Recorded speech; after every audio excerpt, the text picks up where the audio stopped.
하늘에 계신 우리 아버지시여, 우리는 연약하여 율법의 요구를 이룰 수 없사오나 우린 주의 영감의 성경 말씀을 믿습니다.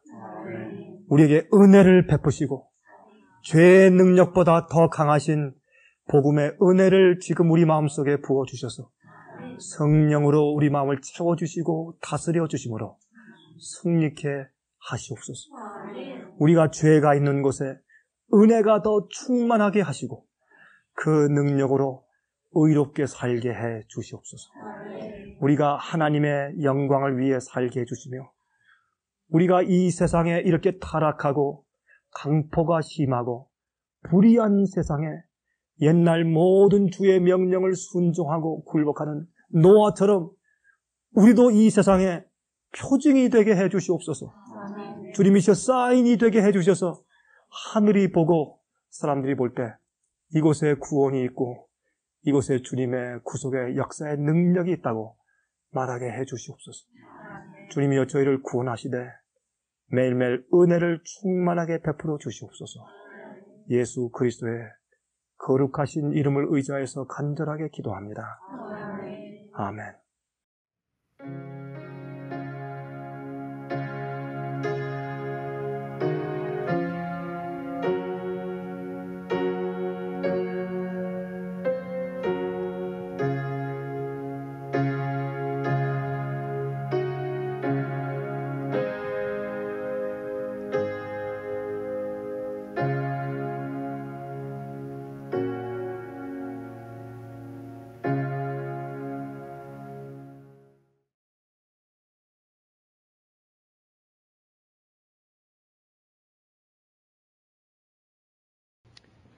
성경은 우리들에게 정확한 삶을 살도록 촉구합니다. 뜨겁든지 아니면 차든지 둘 중에 하나를 택하라고 분명히 말씀하십니다. 그러나 문제는 교회가 사람들에게 정확하게 그렇게 하라고 제시해 줄 만한 용기가 부족합니다. 사람들의 숫자를 많이 늘리고 교회를 성장시키기 위한 욕심 때문에 하나님의 영광보다 사람의 영광을 더 찾기 때문에 주님께서 말씀하신 정확한 복음을 있는 그대로 제시하기를 꺼려하는 것이 현대의 교회인 것이 틀림없습니다. 그 결과를 우리가 보고 살고 있는 것입니다. 여러분, 성경은 요한계시록 12장의 참된 교회의 흐름을, 그 패밀리 트리, 참된 교회의 흐름이 어떻게 흘러오고 그들은 어떤 존재들이며 무엇을 믿고 무엇을 지키는 사람들인지 분명히 설명하고 있습니다. 그리고 요한계시록 13장은 그러한 자들이 받는 마지막 시대 짐승의 표의 환난과 핍박에 대해서 설명하고 있습니다. 그것은 주님의 뜻대로 살면 앞으로 사고 팔고 하는 그러한 이제 특권까지도 빼앗음을 당하고 엄청난 괴로움과 핍박 가운데 처할 것이라고 성경은 경고하고 있습니다. 그 다음에 이제 14장에 가서 보면 14만 4천이 나오는데 주님의 뜻대로 어린 양이 어디로 인도하시든지 따라가는 자들이라. 다시 말해서 주께서 말씀하신 대로 사는 사람들, 그래서 세상에서 어떠한 불이익을 당할지라도 전혀 아랑곳하지 않고 주님의 뜻대로만 사는 사람들에 대해서 성경은 말씀하고 있습니다. 그리고 이제 그들이 전파하는 기별을 새 천사가 하늘에 날아가면서 전파하는 것으로 묘사되어 있습니다. 근데 그 첫 번째 천사가 말하는 이야기가 참 흥미롭습니다. 그 천사는 하늘에 날아가면서 이 세상에 있는 모든 족속과 방언과 모든 민족들이 전부 다 반드시 들어야 할 마지막 시대의 마지막 기별을 가지고 있는데 그 기별을 가진 천사가 영원한 복음을 가지고 있다고 설명합니다. 영원하다고 하는 뜻은 변하지 않는다는 뜻입니다. 복음은 변치 않습니다. 주님께서 우리에게 어떻게 하면 하늘 백성이 된다고 하는 주의 가르침은 변치 않습니다. 에덴 동산에서 범죄했을 주님께서 어린 양을 잡아서 아담과 해와에게 그 옷을 입혀주시고 가죽옷을 입혀주실 때부터 지금까지 복음은 변하지 않습니다. 주님께서 우리에게 요구하시는 주님의 조건은 변치 않습니다. 그러나 사람들이 그것을 많이 바꾸어 놓았습니다. 그런데 이제 첫째 천사는 하나님을 두려워하며 그에게 영광을 돌리라고 말했지 않습니까? 그렇게 하지 않는 자를, 하나님을 두려워하며 하나님께 영광 돌리는 사람들, 인간의 영광 말고 주님의 뜻대로만 하는 사람들, 예수께서 마태복음 7장에 말씀하신 것처럼 주여 주여 하는 자마다 다 천국에 들어갈 것이 아니요 하늘에 계신 내 아버지의 무엇대로 뜻대로 하는 자라야 천국에 들어갈 것이라고 말씀하신 그 말씀대로 사는 사람들, 그런 사람들만 앞으로 참 바벨론에 포함하지 않을 것을 말씀합니다. 그래서 두 번째 천사가 경고하기를 무너졌도다 무너졌도다 큰 성 바벨론이요, 그렇게 설명하고 있습니다. 그리고 세 번째 천사는 만약 너희가 이 짐승의 표를 받으면, 다시 말해서 너희가 세상에서 불이익을 당하기 싫어서 주님의 뜻대로 살기 위해서 자기를 부인하고 자기 욕심을 버리기 싫어서 적당히 살고 하늘도 얻기 위해 살려고 하는 애쓰는 사람들에게 하나님께서 할 수 없이 그들을 불러 멸망시킬 수밖에 없는 것입니다. 그것은 의인들에게 공평한 일입니다. 의인과 악인이 함께 존재할 수가 없는 것입니다. 마지막 멸망과 주님의 심판은 그것은 자비의 행위입니다. 죄인들이 죄를 가지고 변함없이 영원히 사는 것은 병든 자가 병을 가지고, 여러분 이 환자가 정말 다리가 없는 자가 다리가 없는 대로, 앉은뱅이가 앉은뱅이 시로 영원히 산다면 그것은 저주입니다. 그러므로 죄인은 죽어야 합니다. 주님의 마지막 심판은 자비의 행위입니다. 그러므로 사실 요한계시록 14장에 있는 이 세 번째 천사가 말하는 경고는 참 하나님께서 마지막으로 이 지구 인들을 향한 마지막 자비와 은혜의 초청입니다. 제발 회개해라. 제발 말씀대로 살아라. 그렇게 하지 말아라는 제일 마지막 호소의 말씀인 것을 우리가 압니다. 제가 얼마 전에 말이죠, 우리 미국인들만 모이는 야영의 집에서 제가 설교하고 있었는데, 설교하다가 제가 그 세 번째 천사가 경고한 그 기별을 제가 설명하면서 이런 얘기를 했습니다. 만약에 내 자녀가 저쪽에 지금 절벽을 향해서 막 뛰어가고 있는데 자기가 어떻게 될 것을 알지도 못하면서 막 뛰어간다면 나는 어떻게 할 것인가? 나는 동양인이요, 동양인 아버지다. 나는 가만히 있지 않겠다. 조용히 그저 경고하지 않고 내가 내 있는 힘을 당해서 소리를 치면서 돌아오는 소리를 치고 내가 막 정말 억압하는, 예? 큰 그런 소리를 외치면서 내가 경고할 것이라고 얘기한 다음에, 만약 내 아이가 돌아오지 않으면 내가 그 아이에게 내가 내 다리를 부러뜨려버릴 것이라고 내가 경고할 것이라고 얘기했어요. 근데 그 얘기가 If you don't, I'll break your legs. 그래서 제가 큰 소리로, 지금은 말하지 않겠지만 큰 소리로 제가 막 소리를 내면서 제가 영어로 이렇게 표현했더니 미국 사람들이 다 웃어요. 왜요? 여러분 이걸 이해하셔야 합니다. 성경 말씀은 동양인의 사고방식과 동양인의 문화 배경으로 쓴 책입니다. 여러분, 진정한 사랑은 그 자녀가 말을 듣지 않을 때, 최후로 그렇게 하면 곧 죽을 것을 알 때 눈물을 흘리면서 그 아이에게 내가 돌아오지 않으면 너 불러 태워 죽인다, 이렇게까지 말할 수 있는 것이 부모의 사랑입니다. 그게 사랑입니다, 여러분. 왜? 그 아이가 살기를 원하기 때문에. 그래서 거룩한 천소와 어린 양 앞에서, 하나님 앞에서 유황불로 태운다. 그것은 하나님의 사랑의 극적인 마지막 표현입니다. 하나님께서 우리를 그렇게 사랑하십니다. 그런데 그렇게 말씀하시는 그 내용 가운데서 영원한 복음으로 시작합니다.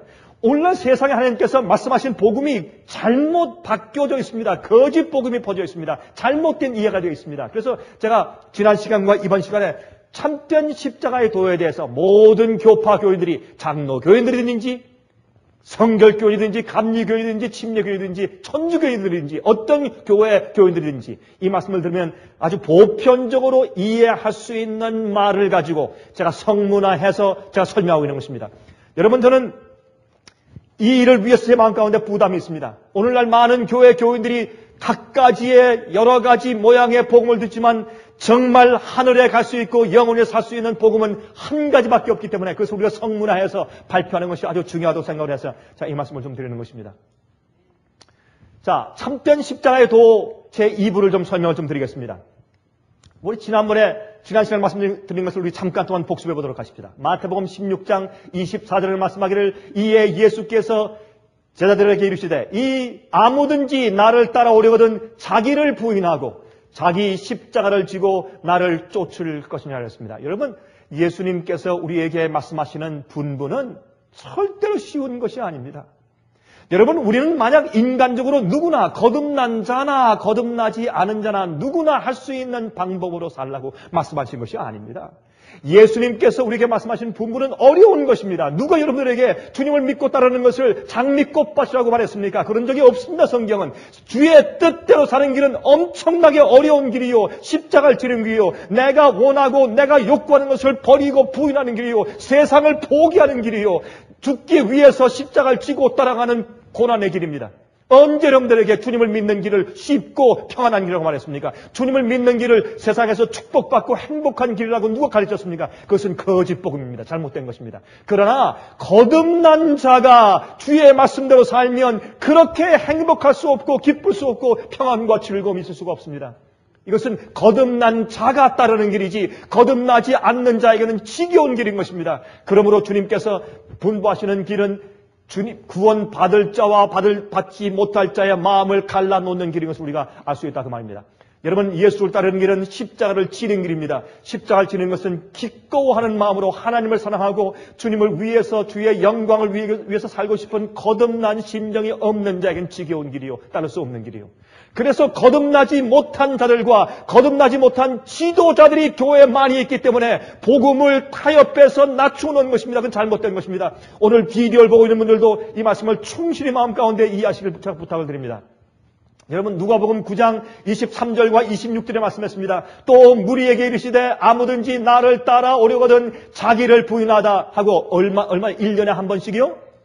날마다 데일리 매일매일 자기를 쳐서 복종시켜야 합니다. 죄를 버려야 합니다. 포기하고 회개해야 합니다. 주님의 뜻을 받아들이고 내 뜻을 죽여야 합니다.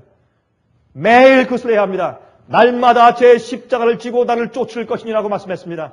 그 다음에 말씀하기를 누구든지 나와 내 말을 부끄러워하면 인자도 자기와 아버지와 거룩한 천사들의 영광으로 올 때에 그 사람을 부끄러워할 것이라고 말씀했습니다. 여러분, 예수님을 따르는 길은 주의 말씀대로 사는 길입니다. 여러분, 그렇게 살면 세상에서 따돌림 받습니다.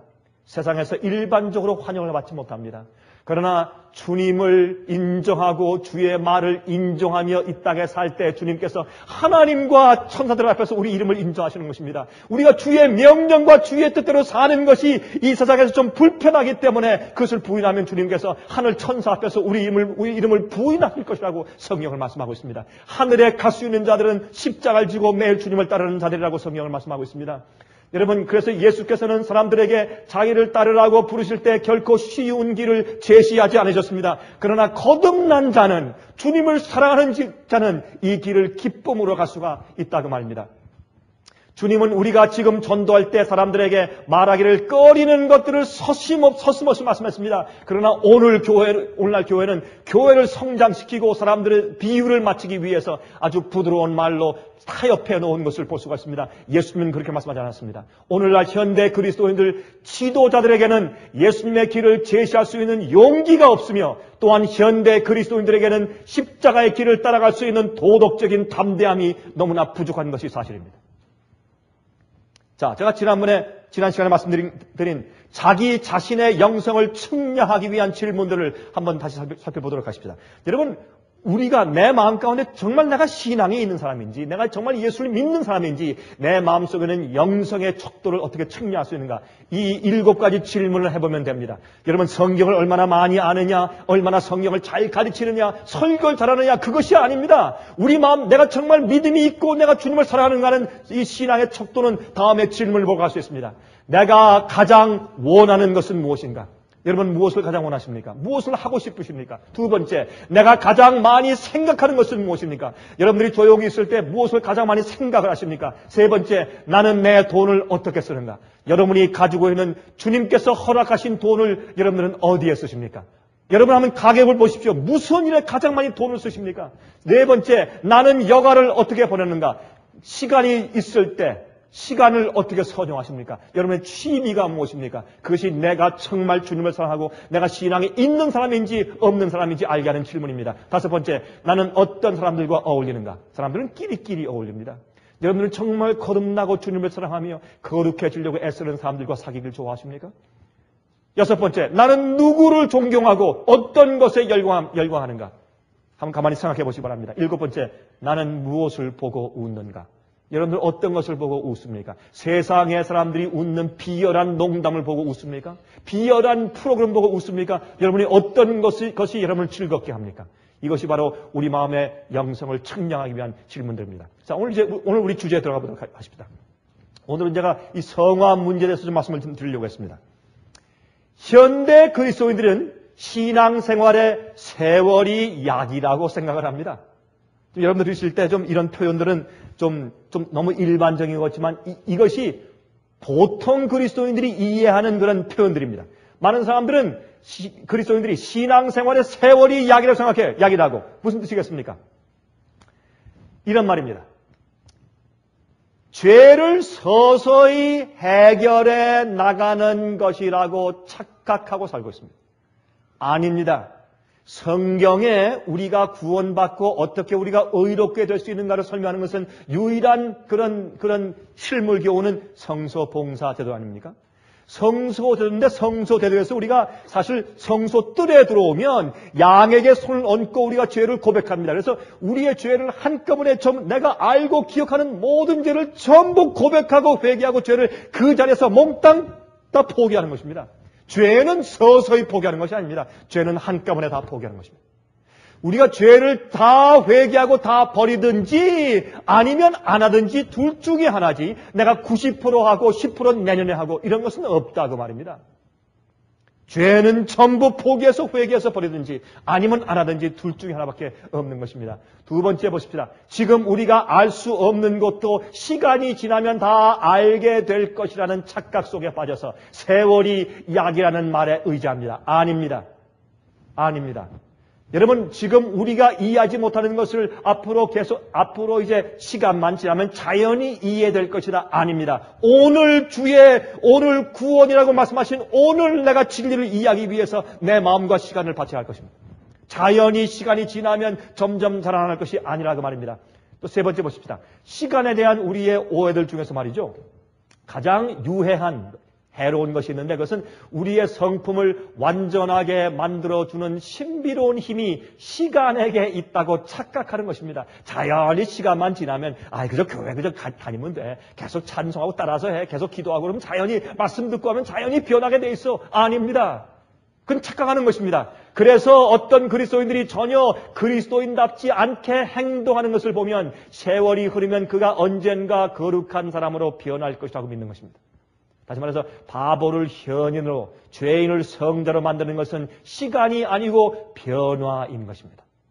더 정확히 말한다면 예수께서 사람들의 마음속에 변화를 일으키시기 때문에 그들이 변하는 것입니다. 다시 말해서 거듭나는 성령의 역사가 있어서 그 사람이 다시 새로 태어나고 바뀌어지기 때문에 생기는 것이지 시간이 지나면 자연히 천천히 해결되는 것이 아닙니다. 우리의 성품의 양이 점점 더 발전하고 성장하는 것은 사실이지만 영적인 마음은 한 번에 거듭날 때 생기는 것을 우리가 알아야 할 것입니다. 그것은 서서히 시간이 만들어주는 것이 아닙니다. 여러분 또 한 가지 성화에 대한 오해가 있어요. 여러분 성경은 우리가 예수를 믿고 의롭게 되는 것만으로 구원받지 아니하고 의롭게 되고 거듭난 사람이 그 마음 가운데 성령의 내를 통해서 거룩한 열매를 맺어야 한다고 말씀하고 성화를 구원의 조건으로 말합니다. 우리가 진리로 구원받고 진리로 해서 성화받아서 거룩해 됨으로 구원받는다고 성경은 여러 곳에서 말씀하셨습니다. 제가 과거에 설교를 많이 드렸습니다. 여러분 성화에 대한 오해입니다. 문제는 시간이 아니라 우리 마음의 변화입니다. 거듭남의 경험입니다. 여러분 기독교의 박해자 사울이 변화여서 하나님의 사도 바울이 된 것은 시간이 천천히 만들어낸 변화가 아니었습니다. 그 변화를 이루신 분은 물을 포도주로 전격적으로 순간적으로 바꾸신 예수님의 능력이었습니다. 많은 죄인들은 구원의 날을 미루면서 언제까지나 시간이 자기의 편이기를 막연히 바랍니다. 그러나 그가 사실상 그리스도인이 될 가능성은 시간이 흐르면 흐를수록 점점 줄어든다는 사실을 모르는 것입니다.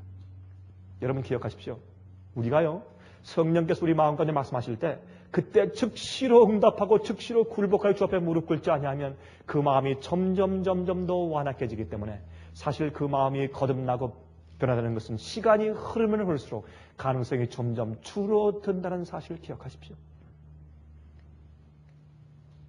이사야 55장 6절과 7절입니다. 너희는 여호와를 만날 만한 때 찾으라. 가까이 계실 때 그를 부르라.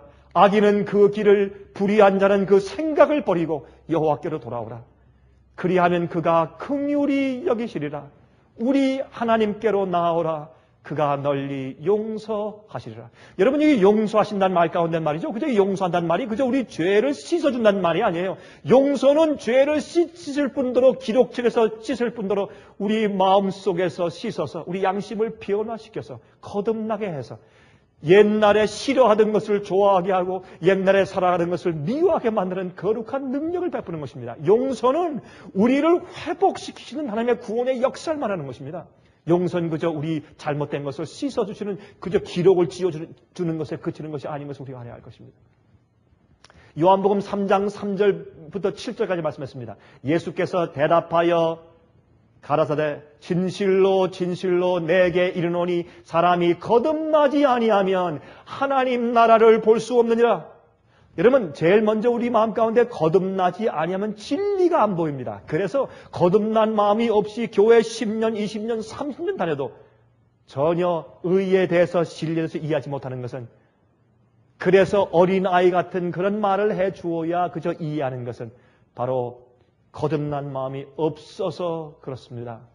제일 먼저 거듭나지 않을 때 의에 하나님 나라를 영적인 것을 볼 수가 없다고 말씀했습니다. 두 번째, 니고데모가 가로되 사람이 늙으면 어떻게 날 수 있사옵나이까? 두 번째, 모태에 들어갔다가 날 수 있사옵나이까? 여러분, 그 당시에 율법사인 니고데모도 그 사실을 이해하지 못했습니다. 질문했습니다. 얼마나 많은 그리스도인들이 똑같은 질문을 하고 있습니까? 이것은 경험입니다. 이것은 개인적인 경험입니다. 이것은 논리가 아닙니다. 이것은 이론이 아닙니다. 이것은 정말 하나님을 알고 싶어서 간절히 원할 때, 자기의 악한 모습을 보고 변화받기를 간절히 사모할 때 주님의 능력이 마음 가운데 생기면 생기는 개인적인 경험인 것을 압니다. 예수께서 대답하시되 진실로 진실로 내게 이르노니 사람이 물과 성령으로 나지 아니하면 하나님 나라에 들어갈 수 없느니라. 육으로 난 것은 육이요 성령으로 난 것은 영이니 내가 내게 거듭나야 하겠다는 말을 기억이지 말라. 얼마나 분명한 말씀입니까? 여러분, 물과 성령으로 무슨 말입니까? 물은 성령에서 진리를 상징하죠. 또 성령. 여러분, 우리가 진리를 통해서 내가 이런 것이 잘못되었구나. 먼저 말씀에 접한 경험이 없으면은 성령의 역사가 있을 수가 없습니다. 많은 사람들은 전혀 예수도 모르고 성경도 모르는 사람들이 그저 나가서 남 따라서 교회 갔다 갑자기 성령 받았다. 여러분, 이런 것은 없는 겁니다, 여러분. 여러분, 비디오를 통해서 이 말씀 듣는 분들 분명히 기억하십시오. 그런 것은 없습니다. 전혀 예수도 모르고 말씀도 한마디 들어보지 못한 사람이 갑자기 부인 따라서 저기 어디에요? 기도원 갔다가 갑자기 성령이 이 등이 뜨끈뜨끈해지면서 성령을 받았다. 여러분, 잘못된 것입니다. 거듭나는 것은 진리로 거듭납니다. 물과 성령으로. 물은 성경 하나님 말씀을 상징해요. 말씀으로 마음에 깨닫고 내가 이 잘못된 것이구나. 그래서 의를 사모할 때 성령이 내 마음을 바꾸어주는 것입니다. 그것이 복음의 원칙입니다. 오해하지 말아야 할 것입니다. 베드로후서 1장 4절은 다음과 같이 말씀합니다. 정욕을 인하여 세상에서 썩어질 것을 피하여 신의 성품에 참여하는 자가 되게 하려 하셨으니 그랬어요. 우리는 거듭나서 신의 성품에 참여합니다. 타락한 자는, 거듭나지 않은 자는 정욕적으로 삽니다. 동물과 같다고 했습니다. 본능적으로 삽니다. 자기가 원하는 것을 먹고 원하는 것을 하고 원하는 것을 보고 싶어하는 그런 욕심이 마음 가운데 있습니다. 그 욕구를 부인하고 매일마다 십자가를 져야 합니다. 여러분, 우리가 주의 뜻대로 살려고 할 때 마귀의 공격이 있고 시련이 있는 것입니다. 그것을 이겨야 합니다. 십자가를 져야 합니다. 그것을 각오해야 할 것입니다. 여러분, 그러나 우리가 거듭난다고 하는 것은 하나님과 어울리는 하나님의 법대로 살고 주의 말씀이 좋은 주의 말씀을 읽고 싶고 주님께 기도하고 싶고 예배 드리고 싶고 주의 말씀을 듣고 싶고 하는 전혀 다른 종류의 마음이 생기게 됩니다. 그것이 하나님의 마음입니다. 주님과 교통하는 마음입니다. 성경은 말하기를 정욕을 인해서 세상에서 썩어질 것을 피하여 신의 성품에 참여하는 자가 되게 했다고 했습니다. 이것이 그리스도인 삶입니다. 여러분이 성화의 과정의 도표를 가끔 제가 이렇게 그립니다. 이 V 모양으로 그립니다. 이 V자 말이죠. 여기 하늘의 씨앗이 있습니다. 예수님께서 요한복음 12장 24절에 말씀하기를 내가 진실로 진실로 너에게 이르노니 하늘의 밀이 땅에 떨어져 죽지 아니하면 하늘 그대로 있고 죽으면 많은 열매를 맺느니라 그랬습니다. 다시 말해서 여기 하늘의 씨앗은 우리 자신을 상징할 수 있습니다. 그 자신이 떨어지고 여러 가지 과정을 통해서 자기의 죄의 결과를 경험하고 고통을 경험하고 시련을 경험하고 여러 가지 경험을 경험하면서 자기가 자기 자신에서 죽는 과정이 필요합니다. 죽게 됩니다. 그래서 하나님께서 이 세상에 고통과 시련을 주시고 죄의 결과를 겪도록 주님께서 내버려 주신 것입니다. 왜? 그것이 우리가 우리 자신을 발견하게 만드는 방법이기 때문에 주님께서 은혜로 그것을 허락하신 것이 아니겠습니까? 그래서 사람들은 말이죠, 자기가 자신에게 죽어가는 과정을 성화라 그래요. 아닙니다. 이 사람은 아직 거듭난 경험도 없어요. 아직 그리스도인 생활을 시작도 못한 겁니다. 이게 착각이에요. 오늘 죄를 2개 포기하고 내일 4개 포기하고 그럼 내년에 또 10개 포기해서 점점 나아진다고. 그것이 성화가 아닙니다. 그건 발전이 아니에요. 아직 자기가 죽지 못한 것입니다. 자기가 죽지도 않았으면서 죽어가는 이제 과정에 있으면서 아직 채 거듭나지도 못한 상태에 있으면서 자기가 성화의 과정에 있다고 착각하는 것입니다. 아닙니다. 많은 사람들은 어떻습니까? 조금 마음에 건드릴 말을 딱 하면 금방 화가 올라가고 자존심만 조금 건드리면 견디지 못합니다. 왜 그렇습니까? 아직 거듭나지 못했습니다. 의에 대한 의분이 아닙니다. 자기에 대한 자존심에 대한 건드림 때문에 견디지 못합니다. 여러분이시여, 많은 그리스도인들이 정말 진실로 자기가 죽는 경험이 없습니다. 그러면서 자기는 계속 자기를 쳐서 지금 선하게 살려고 애쓰고 있기 때문에 그 과정이 성화라고 착각을 하는 것입니다. 아닙니다. 성화는 먼저 자기가 죽어야 합니다. 씨가 땅에 떨어져서 죽어야 그 다음부터 새싹이 나는 것입니다. 싹이 나고 점점 자란 다음에 나중에 풍성한 과실 맺는 나무가 되지 않겠습니까?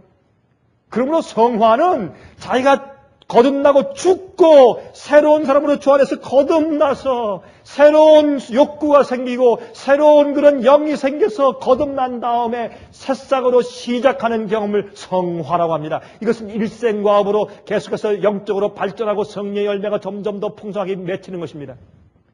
자아가 죽어가는 과정은 아직 거듭나지도 못했습니다. 많은 그리스도인들이 바로 이 과정 가운데 있지 이 과정 가운데 없기 때문에 영적인 것을 이해하지 못하고 있다고 말입니다. 여러분, 이것은 중요한 것입니다. 이것은 중요한 것입니다. 그러나 구속받은 사람에게 이 한 번의 변화만이 일어나는 것이 아닙니다. 이 변화가 한 번만 일어나는 것이 아니라 그리스도인이 된 때부터 죽을 때까지 그의 삶은 영적인 완전함을 향해서 항상 전진하는 변화들의 연속입니다. 이런 변화들이 일어나도록 성령님은 다양한 방법들을 사용하시는 것입니다. 어떤 사람에겐 축복을 사용하시고 어떤 사람에겐 위로를 사용하시고 어떤 사람에겐 시련과 고통을 사용하시고 어떤 사람에겐 낭만과 어둠을 사용하십니다. 그 사람에게 알맞은 환경을 사용하셔서 그를 구원하시는 것입니다. 그러므로 우리에게 필요한 것은 시간의 흐름이 아니고 매일의 무엇입니까? 거듭남이 필요합니다. 이것이 오늘날 일반적인 교회에 들어있는 잘못된 성화에 대한 오해인 것입니다. 우리 다음을 좀 보십시오. 여러분, 회개와 후회의 차이가 있습니다. 있습니까? 없습니까? 회개와 후회의 차이가 있어요. 많은 그리스도인들이 하는 것은 자기 연민에 빠진 자기 자애사랑의 후회지 회개가 아닙니다. 여러분, 무슨 말씀인지 아십니까? 보십시다. 회개와 후회의 차이가 무엇인가? 회개란 자기가 지은 죄 그 자체를 슬퍼하는 것인 반면에 내가 이 죄를 또 지었구나. 이것이 죄구나. 내가 주의 마음을 얼마나 아프시겠는가. 이것이 나를 멸망시키는 것이구나 하는 그 죄 자체에 대해서 슬퍼하는 것인 반면에 후회는 단지 자애, 자기를 사랑하는, 즉 자기 사랑의 한 형태라고 말할 수 있습니다. 다시 말해서 자존심이 강한 사람은 자기가 스스로 세운 기준에 도달하지 못했을 때 깊이 자기 스스로에게 실망합니다. 아이고, 내가 또 이랬어. 남들이 나를 어떻게 볼 거야. 이렇게 하는 것입니다. 그는 자신의 잘못된 행위가 좀 더 선하고 훌륭한 자신이 되지 못한 데 대한 후회입니다. 그리하여 심지어 하나님이 그를 용서하신다 할지라도 자신이 자신을 용서하지 못하게 됩니다. 이런 사람은 죄 때문에 생기는 수치심으로 괴로워하며 자신의 체면이 손상된 것을 쉽게 잊을 수가 없습니다. 이것은 후회입니다. 이것은 회개가 아닙니다. 하나님께 대한 회개가 아니에요. 그는 계속 자신에게 분노하며 자신에게 형벌을 가합니다. 여러분이시여, 율법주의자, 진심으로 회개하지 않고 후회하는 사람들은요, 자기 자신을 자학하며 삽니다. 예수님의 용서의 은혜를 감사하며 살지 못합니다. 스스로 자학하며 삽니다. 그가 자신에게 형벌을 부과하는 방법은 번번이 하나님께 나아가서 분노 중에 자신을 비난하는 것입니다. 하나님 내가 또 이랬어요 하는 것은 어떤 면에서 회개보다 자기 자신에 대한 학대인 것입니다. 이런 일들이 반복되면 결국 그는 만성적인 회환의 감정에 빠지게 됩니다. 만성적인 회환은 깊은 회개의 증거인 것처럼 보이지만 사실은 깊은 자해의 증거입니다. 그래서 많은 사람들은 감정적으로 후회하는 것을 회개라고 착각하는 것입니다. 회개는 자기 스스로 자기 이 만성적인 감정에 빠져서 그런 느낌을 느끼는 것이 아닙니다. 여러분 보세요. 진정한 회개는 무엇이 다릅니까? 개혁이 다릅니다. 자기 생활을 바꾸는 개혁이 없는 것은 그것은 아무리 감정적으로 회개해도 회개가 아닙니다. 회개 뒤에는 반드시 자기를 바꾸는 개혁이 뒤따르게 되는 것입니다. 그러나 만성적인 후회에는 변화가 따르지 않고 계속적으로 감정적인 후회의 느낌만 반복된다 그 말입니다. 여러분 그리스도 안에 있는 사람에게는 하나님이 받으실 만한 완전한 과거만이 존재할 뿐이고 왜? 용서받았기 때문에. 그는 그리스도 안에서 죽었고 그리스도 안에서 부활했고 그리스도 안에서 하나님께 은혜를 입은 사람들 중에 이미 하늘 보좌에 앉혀진 것처럼 살고 있게 되기 때문에 그렇습니다. 여기서 우리가 이 성화의 과정에 대해서 우리가 한 가지 좀 이해하고 지나갈 것이 있습니다. 그것은 이것입니다. 십자가를 지는 것과 하나님께 징계를 받는 것과의 차이가 있습니다. 여러분 그 차이를 이해하십니까? 어떤 때 말이죠. 내가 이거 십자가를 지고 내가 신앙대로 진리대로 살기 때문에 내가 십자가를 지어야 되는 것인지 아니면 이게 징계를 받는 것인지 어떤 때는 혼돈이 돼요. 그렇죠? 여러분 그 차이를 어떻게 구별할 수 있겠습니까? 잘 보십시오. 십자가를 지는 것과 징계를 당하는 것은 비슷해 보이지만 실상 다릅니다. 징계는 그것을 당하는 사람의 동의 없이 그에게 부과됩니다. 이것은 우리가 원하지 않아도 우리에게 옵니다. 그렇죠? 그러나 반면 십자가를 지는 것은 본인의 동의 없이는 부과될 수가 없습니다. 그래서 자기를 부인하고 날마다 자기 십자가를 지고 그것은 우리가 하는 거예요. 내가 선택하고 내가 지는 것이에요. 어떤 때 우리가 진리대로 살면 우리가 어떻게 해요? 어려움을 당해야 되는 것을 우리가 압니다. 그러나 이걸 조금 타협하면 어떻게 됩니까? 이익이 온다든지 영광이 와요. 그때 어떻게 해요? 내가 진리를 따르기로 선택할 때 오는 불이익을 당하는 것은 십자가를 지는 것입니다. 자기가 알아요. 내가 선택한 것이에요. 그러나 징계는 내가 선택하지 않아도 주님께서 내게 주시는 것을 말하는 것입니다. 주님도 자신의 자유로운 선택에 의해서 십자가를 졌습니다. 아무도 예수님을 십자가 지도록 강요하지 않았습니다. 그분은 십자가를 피할 수 있는 기회들이 얼마든지 있었지만 예루살렘에 올라가서 죽기로 굳게 결심했습니다. 그분을 십자가 길로 몰아넣은 것은 그분의 사랑이었습니다. 징계는 하나님이 행하시는 것이고 십자가를 지는 것은 그리스도인이 마땅히 해야 할 의무입니다. 하나님은 자신의 백성들에게 사랑의 매를 대실 때 그들의 허락을 구하지 않으십니다. 신자는 징계를 자발적으로 취하지 않습니다. 저에게 쓴 것은 이 말씀을 듣고 보는 사람들이 눈으로 보고 듣고 정확하게 이해할 수 있게 제가 성문화해서 이 교회에서 오늘날 복음에 대해서 잘못된 오해를 제가 풀어드리려고 지금 애를 쓰고 있는 것입니다. 그럼 히브리 12장 6절 7절 아시죠? 다음과 같이 말씀되어 있죠? 주께서 그 사랑하시는 자를 징계하시고 그의 받으시는 아들마다 채찍질 하심이니라 하였으니 너희가 참음은 징계를 받기 위함이라. 하나님이 아들과 같이 너희를 대우하시나니 어찌 아비가 징계하지 않는 아들이 있으리요.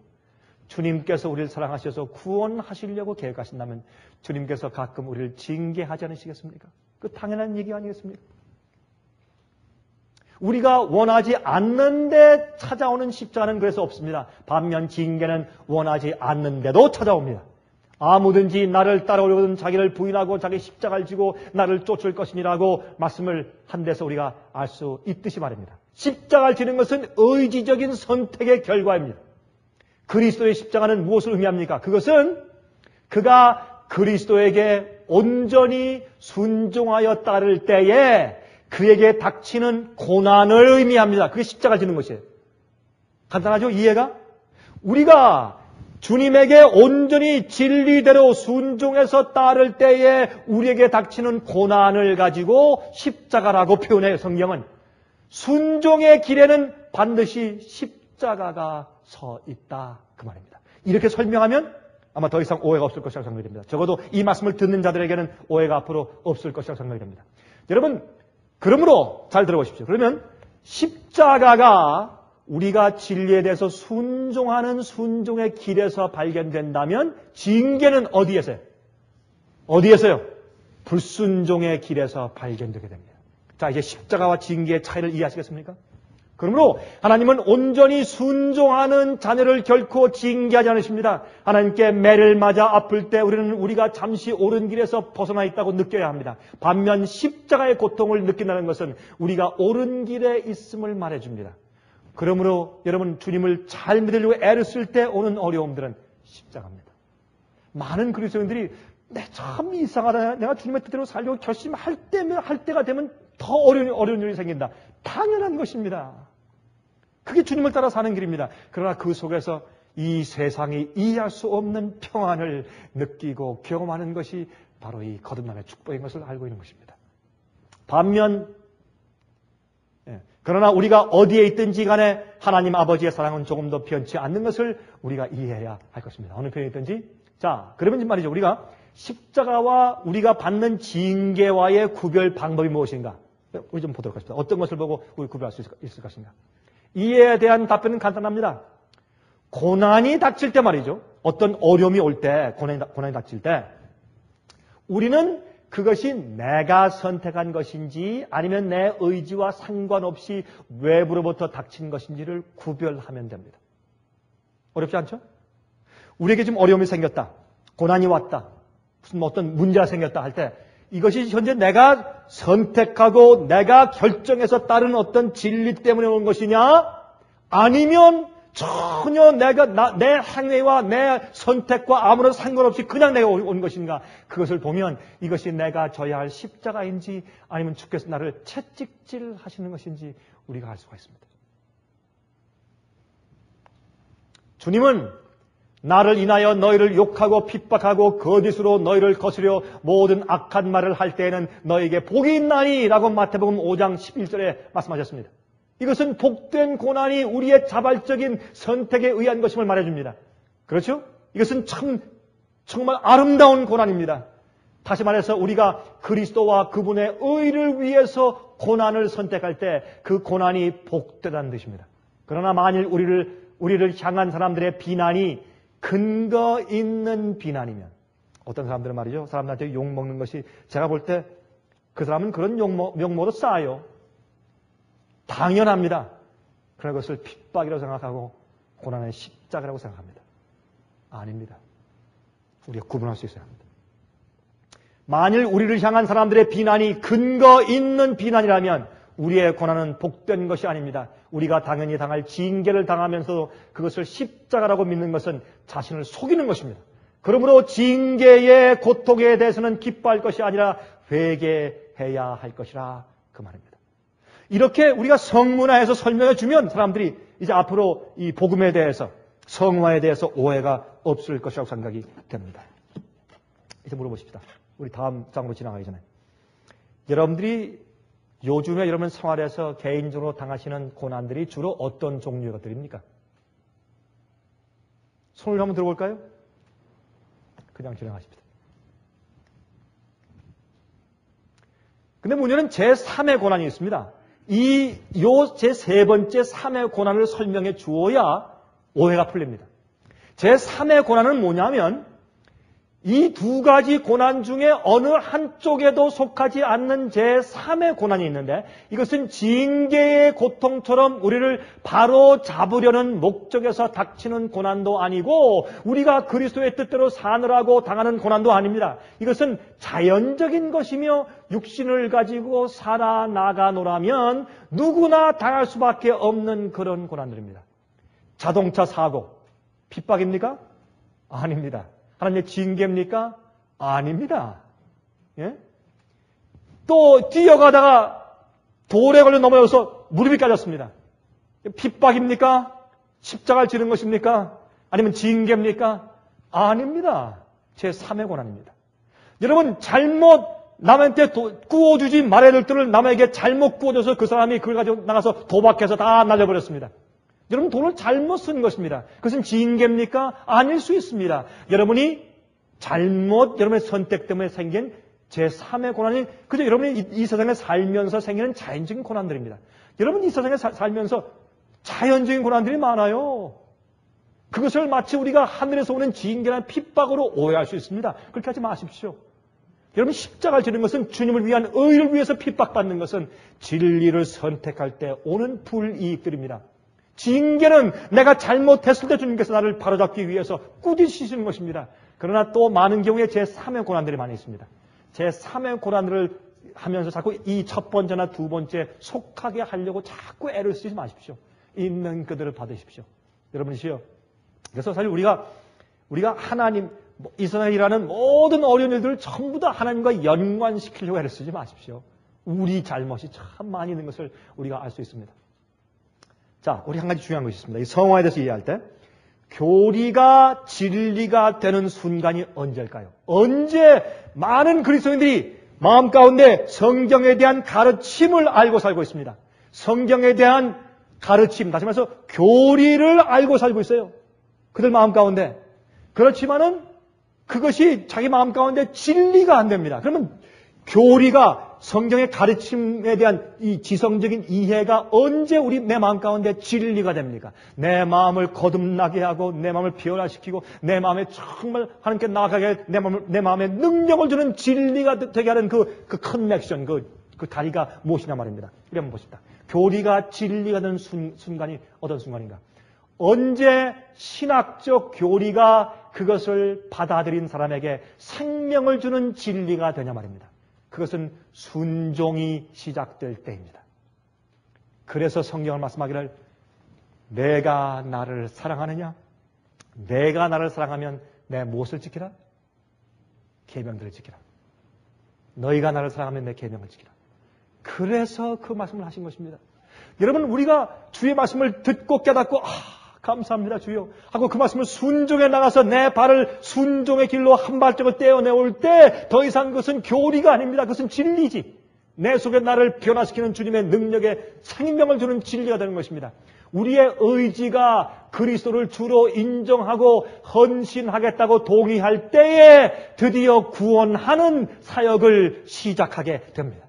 내 의지가 그 교리를 받아들여서 그렇습니다 주여 하고 내 마음을 굴복하고 받아들이고 순종하면서 한 발짝을 내디딜 때 그 드디어 구원하는 역사가 성령의 역사의 은혜가 내 속에서 시작된다고 말입니다.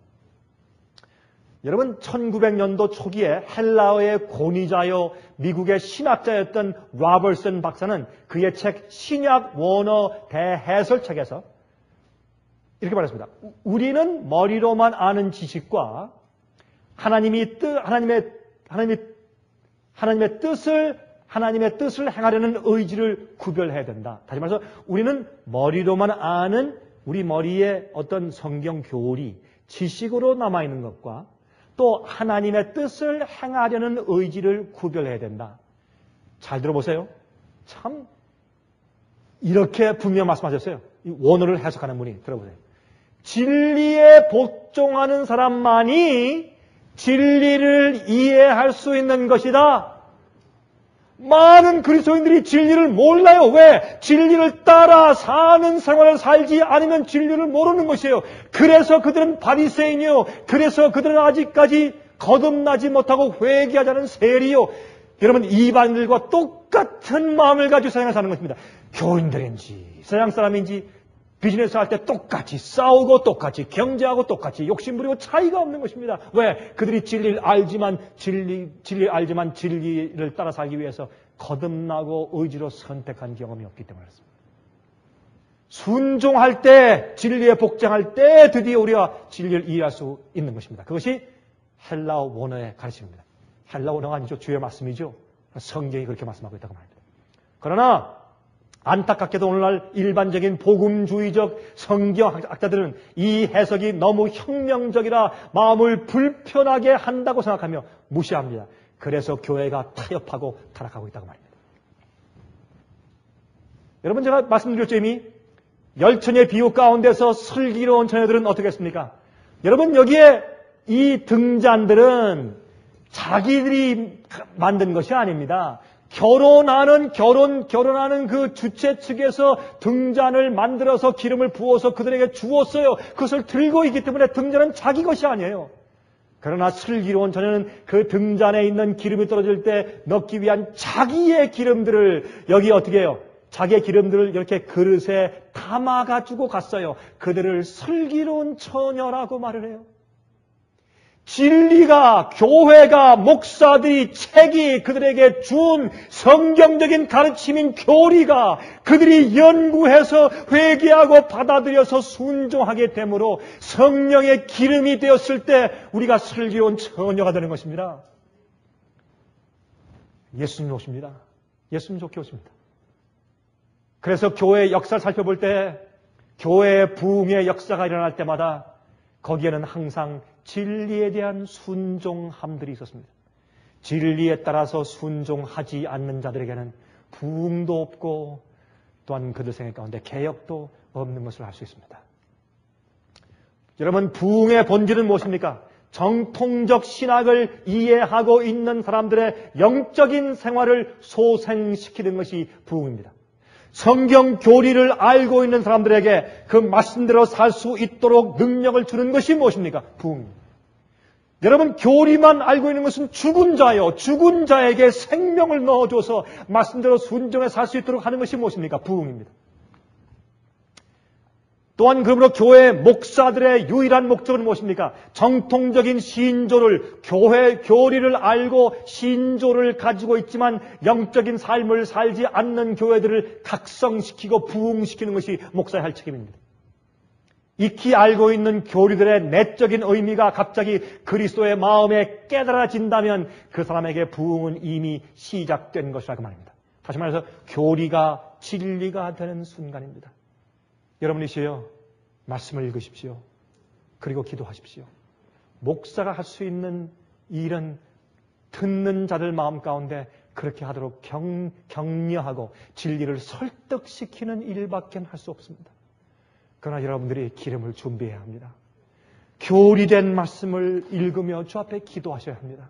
성령께서 은혜로 마음속에 역사하셔서 내 마음을 변화시키고 생동력이 있는 영적인 삶을 주도록 기도하셔야 합니다. 그래서 우리 기름을 준비해야 합니다. 여러분 지성과 감정과 의지의 행동의 삼각함수가 있습니다. 잘 보십시오. 제일 먼저 예수께서 나오사 큰 무리를 보시고 불쌍히 여기사 그 중에 있는 병인을 고쳐주시니라. 이 말씀은 마태복음 14장 14절에 있습니다.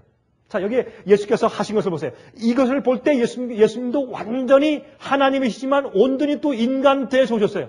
예수님께서 무리를 보시고 지금 어떤 입장에 있는 것을 보셨어요. 지성이 역사했어요. 깨달았어요. 두 번째 무엇입니까? 불쌍히 여기시고 감정이 생겼어요. 세 번째 어떻게 해요? 의지의 행동으로 그 병을 고쳐주셨어요. 어떤 일을 하셨어요?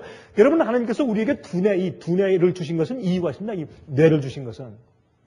뇌의 역사 가운데 무엇이 있습니까? 지성이 있고 감정이 있고 어떻게 또 감정을 따라서 행할 수 있는 의지가 있어요. 우리가 교리를 성경 신학을 깨닫고 진리를 알아야 됩니다. 진리가 우리를 거듭나게 해요. 진리가 또 성령이 우리를 또 거룩하게 하세요. 그것은 무엇입니까? 진리를 먼저 깨달아야 돼요. 그 다음에 어떻게 해요? 마음 가운데 감동이 생겨야 돼요. 그 다음에 어떻게 해요? 내 의지로 그대로 살려고 내가 따라서 행동화 옮겨야 합니다. 행동화 옮기는 일이 없는 신앙은 그것은 죽은 신앙이요. 그것은 참된 믿음이 아닙니다. 그것이 야고보서가 아닙니까? 자, 보십시다. 그러면 지성적인 이제 이해, 지식과 인지입니다. 그래서 깨달았습니다. 아, 그렇구나. 깨달았어요, 진리를. 그 다음에 그 진리는 우리에게 감동이나 동정을 유발시킵니다. 감정이 생겨요. 세 번째, 그것이 의지적인 행동으로 몰아갑니다. 그러므로 행함이 없는 믿음은 어떻게 된 것이라? 죽은 것이라. 여러분의 답변이 죽었습니다, 지금 보니까. 여러분, 행함이 없는 믿음은 어떻게 된 것이라? 죽은 것이라. 죽은 것이라. 악에 대한 우리 동정심을 생각해 보십시다. 여러분, 우리를 부흥시키고 개혁시키지 못하는 큰 이유가 있어요. 그것은 악에 대한 동정심이에요. 진리와 복음에 대한 타협에 대한 동정심이에요. 아, 나는 이런 사람들이야. 내 형들 다 이런 사람이니까 이럴 수밖에 없어. 주님 우리를 불쌍히 여기시고 구원하실 거야. 의대로만. 이것이 큰 문제입니다. 오늘날 교회 안에서. 그것이 무엇이겠습니까? 악에 대한 동정심이에요. 죄된 것, 즉 잘못된 것이나 또는 금지된 것을 깊이 생각하면 이상하게도 우리 마음에는 악에 대한 동정심 같은 것이 생깁니다. 여러분, TV나 영화에 감화를 계속 받으면 어떻습니까? 악한 모습을 자꾸 보십시오. 여러분, 전 이런 걸 느꼈어요. 옛날에 제가 젊을 때 영화를 볼 때 강도나 도둑들 말이죠. 그 결과는 반드시 잡혀요. 처벌받고. 근데 요즘의 영화는 어때요? 요즘의 영화는 강도가 어떻게 해요? 막 수백만 불을 훔쳐가지고 도망갈 때 스릴 있게 딱 도망가서 잡히지 않고 싹 도망가는 것을 만들어 놓고 결론 내릴 때 사람들이 막 박수치고 신나고 스릴을 느껴 해요. 그렇죠? 그렇게 자꾸 타협한 모습을 자꾸 보면은 죄에 대해서 어떻게 해요? 마음 가운데 동정심이 생겨요. 부도덕한 장면을 보면서 자꾸 보니까 어떻게 해요? 가늠하게 되는 것이에요. 죄에 대한 동정심이 생기게 하는 것이 마귀의 역사인 것을 알 수가 있습니다. 그래서 다윗과 바스바에게 다윗은 어떻게 했습니까? 그가 보는 것에 의해서 마음이 움직였고 그에 따라 행동하게 되어서 죄를 지음으로 죽는 날까지 죄의 비극적인 결과에 시달려야 됐습니다. 그는 보고 느끼고 행동했습니다. 다윗은. 그렇죠? 그게 다윗의 죄입니다. 다윗은 목욕하는 바스바를 보지 말았어야 합니다. 보았어도 도망갔어야 합니다. 그러나 그가 계속 보고 죄에 대해서 그가 동정심이 생겨서 그의 마음에 타협하게 되고 의의 표준이 내려갔습니다. 이것이 오늘날 기독교의 복음을 낮추는 아주 심각한 문제인 것을 사람들이 교회에서 강조해 주지 않는 것입니다. 그러나 그로부터 수세기 후에 다윗의 자손으로 오신 예수님께서는 병자들을 치료하실 때 보고 느끼고 행동하셨습니다. 그러나 다윗과 예수님의 도덕적 차이는 감정적 차이에 기인합니다. 예수님은 성령이 충만한 분이었고 거듭난 마음을 계속 가지고 계신 분이었습니다. 여러분이시여, 우리가 한 번 거듭나고 마는 것이 아닙니다. 매일 거듭나고 매일 예수의 십자가를 지고 주님을 따라야 합니다. 그럴 때 우리가 죄에 대한 동정심이 마음 가운데 생기지 않는 것입니다. 그러므로 다윗과 예수님의 도덕적 차이는 감정적 차이에 기인합니다. 다윗은 아름다운 여인을 보았고 예수님은 고통당하는 대중을 보았습니다. 전자는 죄로 후자는 긍휼의 행동으로 이어졌습니다. 그러므로 감정이 성화되어야 합니다. 우리 마음이 바뀌어야 합니다. 진리로 우리 지성이 바뀌어야 합니다. 우리 감정이 성화되어야 합니다. 우리의 의지가 튼튼해져야 합니다. 힘이 있어져야 합니다.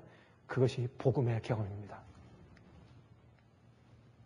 갈라디아 5장 16절과 17절입니다. 어떻게 말씀되어 있습니까? 내가 이르노니 너희는 성령을 쫓아 행하라. 그리하면 육체의 욕심을 이루지 아니하리라. 여기 말씀하기를 성령을 쫓아 행하라 했어요. 우리의 의지의 결정과 우리의 선택과 행함이 필요해요. 성령을 쫓아서 행하라. Walk in the Spirit. 행해 나가라 말해요. 그리하면 육체의 욕심을 이루지 아니하리라. 육체의 소욕은 성령을 거스리고 성령의 소욕은 육체를 거스리라니 이 둘이 서로 대적함으로 너희의 원하는 것을 하지 못하게 하려 함이니라 그랬습니다. 우리 마음의 감정이 성화되고 성령께서 내 마음 가운데 계시면 죄가 싫어집니다. 죄의 욕심이 내 마음 가운데서 올라와도 그것을 이룰 수가 없습니다. 그러나 내 마음이 거듭나지 않았을 때, 어제 거듭나도 오늘 타락하고 있으면 내가 죄를 이길 힘이 없어집니다. 그러므로 성령과 죄는 대치해 있는 원수의 힘인 것을 성경은 말씀하고 있습니다. 믿는 자들의 마음속에 일어나는 성령님의 활동은 무의식적이거나 자동적인 것이 아닙니다. 인간의 지성과 의지가 하나님의 자애로운 뜻에 순종하여서 협력하는 것입니다.